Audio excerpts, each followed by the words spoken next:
Good morning, কেমন আছো তোমরা সবাই? সুপর্ণা সিম্পল লাইফস্টাইলে তোমাদের সবাইকে জানাই ওয়েলকাম। এখন বাজে 8:30। তোমরা ঘড়িটা দেখে কেউ ভয় পেয়ে যেও না, কেননা ঘড়িটা 10 মিনিট ফাস্ট করা আছে। ওই 8:35 মতো বাজে। তো এখন আমি, কৌশিক আর বাবা মিলে যাব চারনকে। আমাদের এখানে একটা নার্সিংহোম আছে। আসলে বাবার আজকে একটু চেক আপ আছে। ডাক্তার বলে দিয়েছিল যেখানে মানে মাথার ডাক্তার যেখানে দেখানো হচ্ছে, ওই পিয়ালি ম্যাম ডাক্তারটার নাম। তো উনি বলে দিয়েছিলেন যে এরকম প্রত্যেক 3 মাস অন্তর অন্তর এসে যাতে চেক আপ করিয়ে যাওয়া। এমনি ম্যান্ডেটারি না, বাট 3 মাস অন্তর অন্তর, যেহেতু পেশেন্ট, 3 মাস অন্তর অন্তর চেক আপ করিয়ে গেলে ভালো। তো 3 মাস কমপ্লিট হয়ে গেছে। সেই ডিসেম্বরে গেছিলাম, তো এখন মার্চ মাস চলছে। তো যেহেতু কমপ্লিট হয়ে গেছে, তো ওর জন্য আবার 3 মাস পরে চেক আপ করাতে যাচ্ছি। বাবা এমনি সুস্থ আছে, কোনো ক্রিটিক্যাল কোনো ব্যাপার না। কিন্তু ওই যেটা বললাম, ডাক্তারবাবু যেহেতু বলেছেন যে চেক আপ করানোর জন্য, তার জন্যই যাচ্ছি। তো উঠে আগে রেডি হয়ে নিয়ে এবার এখানে বিছানাটা একটু গুছিয়ে নিচ্ছি, কারণ কোথাও বাইরে থেকে এসে না বিছানাটা যদি আলু থালু হয়ে পড়ে থাকে, তখন যেন আর ইচ্ছাও করে না, মনেও হয় না যে একটুখানি বিছানাটা গুছাই। কোথাও থেকে এসে মনে হয় না যে না একটু বিছানাটার মধ্যে শুই, কিন্তু এসে যদি বিছানা উলট পালট থাকে তখন আর ইচ্ছা করে না।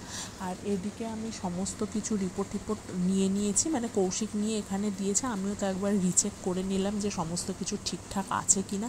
তো যেহেতু আগের যে প্রেসক্রিপশান বা এর আগেও যতবার প্রেসক্রিপশান মানে উনি দিয়েছেন, সেই প্রেসক্রিপশানগুলো সমস্ত কিছুই নিয়ে নিয়েছি। এখানে বাবার মাথা সিটি স্ক্যানের একটা রিপোর্ট করানো হয়েছিল, সেটাও নিয়ে নেওয়া হয়েছে। ডাক্তারবাবু তো কখন কি দেখতে চায় না চায়, ওর জন্য এখানে সমস্ত কিছু গুছিয়ে গেছে। একটা ব্যাগের মধ্যে নিয়েছি, যখন যেটা চাইবেন উনি তখন সেটা দেওয়া হবে আর কি।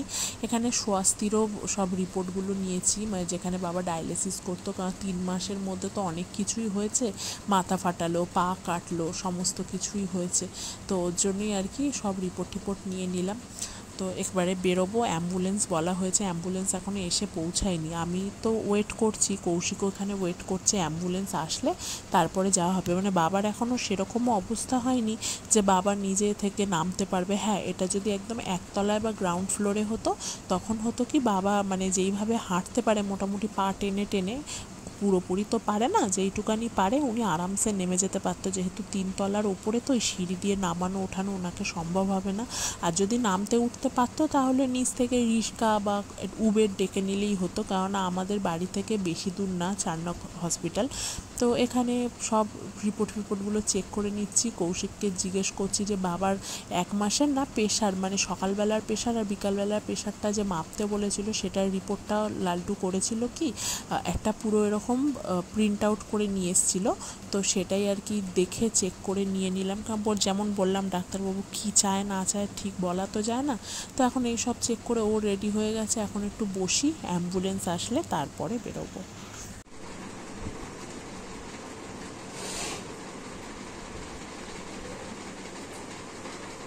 অ্যাম্বুলেন্স এসে গেছে। আর যেহেতু বললাম বাবা এখন নিচে ওইভাবে নামতে পারবে না, তো ক্যানভাস নিয়ে আসছে। আগে প্রথম স্ট্রেচার নিয়ে আসতো, কিন্তু স্ট্রেচারে করে এই যে সিঁড়ির যে টার্নিংগুলো আছে না, এই টার্নিংগুলোতে ঘোরাতে গিয়ে খুব ওদেরও কষ্ট হয়, আর না খালি ভয় লাগে যদি টার্নিংয়ে ঘোরাতে গিয়ে বাই চান্স পড়ে যায়। তো ওর জন্য ওরা এখন করে কি, ক্যানভাস নিয়ে আসে, এরকম ক্যানভাসে করে বাবাকে নিয়ে যায়। বাবার তাতে কোনো অসুবিধা হয় না। আগে প্রথম না খুব অসুবিধা হতো, তখন তো শরীরটা এত স্টেবল ছিল না। তখন এইভাবে নিয়ে গিয়ে যখন অ্যাম্বুলেন্সে শোয়ানো হতো না, উনি তখন না বমি করে দিত। কেননা যেহেতু আগে শরীরটা খারাপ ছিল, এখন যেহেতু বাবা মোটামুটি স্টেবল, তো ওর জন্য এখন এইভাবে নিয়ে গেলে বাবার কোনো অসুবিধা হয় না। সেই বাবাকে দেখে মনে পড়ে, আমরা সেই ছোটোবেলায় দোল খেতাম না, সেই ওরকম বাবাকে তো আমি ইয়ার্কি করছিলাম যাতে ওনার মনটা ভালো থাকে। কেন উনি ভাবছে যে কী করতে আবার হসপিটালে নিয়ে যাচ্ছে না নিয়ে যাচ্ছে। তো বাবার মন ভালো করার জন্যই বলছিলাম, কী গো বাবা, দোল খাবে? তো যাই হোক, বাবা আবার একটু হাসাহাসিও করছিল। ওই কী বলো তো, এসব মানুষকে না যত হাসি খুশি রাখা যায় ততই ভালো। এদেরকে যদি টেনশন দিতে থাকি, ওনারও মনে টেনশন হবে, মনটা ওনারও খারাপ হবে, আমাদেরও সেটা দেখে ভালো লাগবে না। তো এই যে বাবা এখানে বসে আছে, বসে না মানে শুয়ে আছে আর কি। তো আমরা নিয়ে এখন যাচ্ছি চারনক। আর আমাদের এখানে রাস্তা এত পরিমাণে খারাপ, কিছু বলার নেই। সে যেতে গিয়ে আমাদের পেটের ভাত হজম হয়ে যাচ্ছে। তো এখানে ডাক্তার দেখানো হয়ে গেছে, গেছিলাম একরকম অ্যাম্বুলেন্সে, আসছি আর এক রকম অ্যাম্বুলেন্সে। কেননা আসার সময় ওরা বললো যে এই অ্যাম্বুলেন্সটা করে আমরা এসছি, এসেছিলাম 4 নকে, সেই অ্যাম্বুলেন্স নাকি ভাড়ায় চলে গেছে। তো এখন আবার একটু বড় আর একটু অন্য টাইপের অ্যাম্বুলেন্স, মানে এসি অ্যাম্বুলেন্স যেগুলো হয় না, ওই এসি অ্যাম্বুলেন্সে করে এখন নিয়ে যাওয়া হচ্ছে। একটা দুটো স্টপেজ তো এক্ষুনি চলে যাবো। আর এই জায়গাটাতে আমি পড়াতে আসি, প্রত্যেকদিন বিকালবেলা যে পড়াতে আসি না, এই জায়গাটাতেই আসি। তো যাই হোক, এখন বাড়ি যাই, বাড়ি গিয়ে আবার এখনও টিফিন কিছুই করিনি, বাড়িতে গিয়ে আবার খাওয়া দাওয়া করবো সবাই মিলে।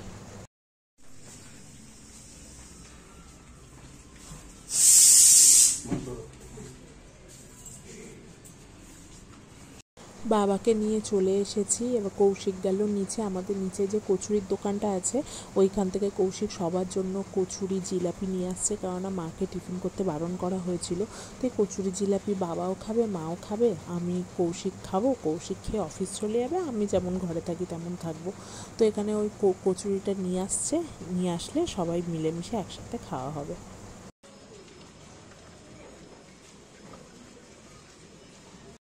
বাইরে এত পরিমাণে গরম, বাপরে বাপ, চোখ মুখ একদম ঢুকে গেছে গরমের চোটে। আর আমাদের যে র্যাকটা কেনা হয়েছিল না, জামা কাপড়ের র্যাকটা, এটা না খুলে দেওয়া হবে, কারণ এটা এখন আর ইউজ করা হয় না।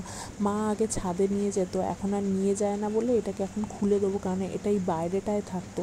আর ঘরে এখন রাখা হয়েছে কেন, কারণ বাবাকে যেহেতু ক্যানভাসে করে বাইরে নিয়ে যাওয়া হবে, ওই জিনিসটা এই সিলিন্ডারের পাশে থাকতো, ওখান থেকে নিয়ে গেলে না আটকে যেত, ওর জন্য এটাকে এই ব্যালকনিতে রাখা হয়েছে। তো এখন এটাকে বাইরে বার করে দেবো, কিন্তু এই সপ্তাহে রবিবার দেখে কৌশিককে বলবো এটাকে খুলে দিতে, কারণ এখন যেহেতু আর ইউজ হয় না, বিনা মতলবে বাইরে রেখে দিলে রান্না হয় তো তেল ছিটেও পড়ে, নোংরাও পড়বে, তার থেকে বাবা তুলে রেখে দিয়ে, এটা তো সেট করতে খুব একটা বেশি সময় লাগে না, ওই জাস্ট স্ক্রুগুলো একটু টাইট করে দিলে ব্যাস ওটা ঠিক হয়ে যায়। তো কৌশিক বলছে তুলে দেবে, ঠিক আছে চলো, জায়গাটা যেমন ফাঁকা তেমন হয়ে যাবে, আবার যদি কখনো দরকার পড়ে তখন না হয় নামিয়ে নিয়ে আবার কাজে লাগানো যাবে। তো এখানে কচুরি এনেছে, জিলাপি দুজনে দুটো আনার কথা ছিল, ভুল করে একটা নিয়ে চলে এসছে। যাই হোক, দুজন মিলে হাফ হাফ করে খেয়ে নেবো। আর ওকে নিচে পাঠাইনি, কেননা 3 তলার সিঁড়ি, দেখতে শুনতে ভালো লাগে যে 3 তলার ওপরে থাকা হয়, কিন্তু যে ওঠে নামে সেই বোঝে কতটা কষ্ট হয়। এখন বাজে রাত 9:30, আর এদিকে কৌশিক খেলা দেখছে, মোহনবাগানের খেলা। ওর মোহনবাগানের খেলা দেখতে ভীষণ ভালো লাগে, মোহনবাগান গোল দিচ্ছে। আর আমরা একটু বাইরে বেরিয়েছিলাম, যেহেতু মাসকাবারে সমস্ত জিনিসপত্রই ঘরে শেষ হয়ে গেছে, নতুন মাস পড়েছে, তার আগের মাসের জিনিসগুলো শেষ হবে না, তো সেইগুলোই আর কি নতুন মাসে সব আনতে গেছিলাম। তো আমার যেহেতু পপকর্ন ভালো লাগে, এই মশলা দেওয়া, কৌশিক আমার জন্য এটা এনে দিয়েছে পপকর্নটা।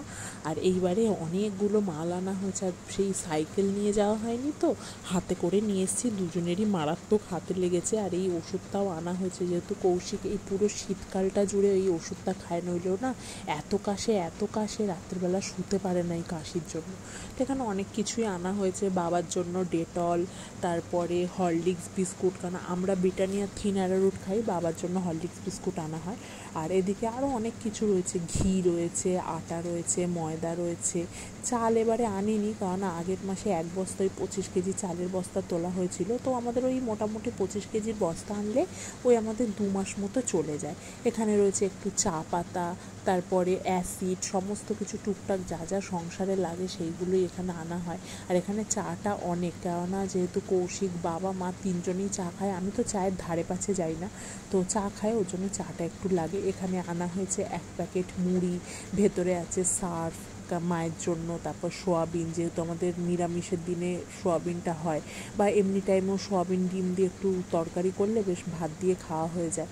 ডাল রয়েছে, হলুদ রয়েছে, গোলমরিচ, গরম মশলা, কালো জিরে, সমস্ত কিছু, মানে যা যা লাগে আর কি একটা সংসারে। এটা রয়েছে ডাল, মানে আমাদের 3 রকমের ডাল আসে, একটা হচ্ছে মুসুর ডাল, একটা মটর ডাল, একটা অড়হর ডাল, আবার কখনো কখনো বিউলির ডালও আছে। বিউলির ডাল এনেছি, হ্যাঁ বিউলির ডাল আনা হয়েছে, একটা সর্ষে গুঁড়ো আনা হয়েছে, কেননা আমি থাকলে তো সর্ষে বেটে নিই, কিন্তু মায়ের হাতে সর্ষে মা যদি বাটে না, মায়ের সর্ষেটা তিতো হয়, ওর জন্য এখানে সর্ষে পাউডার আনা হয়েছে। আজকে রাত্রিরে যেহেতু শনিবার রান্না করা হয়েছে নিরামিষ, এখানে রয়েছে মটর ডাল, আর তার সাথে এখানে বড়ি আলুর তরকারি। আমি না বিয়ের আগে কোনো দিনই বড়ি আলুর তরকারি খাইনি, কিন্তু বিয়ের পরে এসে দেখলাম বড়ি আলুর তরকারিটা বেশ লাগে খেতে। ওই আদা জিরে লঙ্কা দিয়ে আমরা যেমন আলুর দম করি, কিন্তু আলুটা এখানে এরকম লম্বা লম্বা করে কাটা হয়েছে, তার সাথে এরকম বড়ি ভেজে ওর মধ্যে দিয়ে দেওয়া হয়। এটা অন্য রকমের নিরামিষ, বেশ খাওয়ার ভালো লাগে। আর এই বড়িগুলো না মা নিজের হাতে বানিয়েছে, মানে আমার শাশুড়ি মা বানিয়ে ছাদে দিয়ে এসছে। এই যে বানিয়েছিল 2 কৌটো, তার মধ্যে এরকম হাফ কৌটো রয়েছে, কারণ আমরা প্রত্যেক শনিবারই বড়ি আলুর তরকারি খাই, তো আমাদের এই বড়ি আলুর তরকারির জন্যই বড়িটা লাগে। তো মা যেহেতু হাতে বেটে এরকম মানে শিলে বেটে ছাদে দিয়ে আসে, বেশ খেতেও কিন্তু খুব ভালো হয়। যাই হোক, এখানে যা যা বাজার দোকান করেছি এগুলো টুকটাক টুকটাক করে সব গুছিয়ে গুছিয়ে রাখি, কেননা এই জিনিসগুলো এখানে পড়ে থাকলে না পড়ে থাকাই হবে। ও এই যে বিউলির ডালও আনা হয়েছে, ওই মা বললো যে আবার বেটে, এখন যেহেতু গরমকাল তো রোদ তো অনেকটাই কড়া রোদ পাওয়া যাবে, তো বেটে ছাদে দিয়ে দিলে, মানে বড়ির আকার করে ছাদে দিয়ে দিলে জিনিসটা বেশ তাড়াতাড়ি হয়েও যাবে, অসুবিধাও হবে না। তো বিউলির ডাল আনা হয়েছে। যাই হোক, এবারে খাওয়া দাওয়া করব, থালাপত্র সব নামাই, কেননা কৌশিক বলেছে ভাতটা বাড়তেও, আবার গরম ভাত খেতে পারে না, তো ভাতটা বাড়ি, ওকে ডাকি। তো আজকের মতো ভিডিওটা এই পর্যন্তই। যদি ভালো লাগে একটা লাইক করে দিও, শেয়ার করে দিও, আর তোমরা সবাই ভালো থেকো, সুস্থ থেকো। আবার দেখা হবে নতুন একটা ব্লগের সাথে। Tata, good night.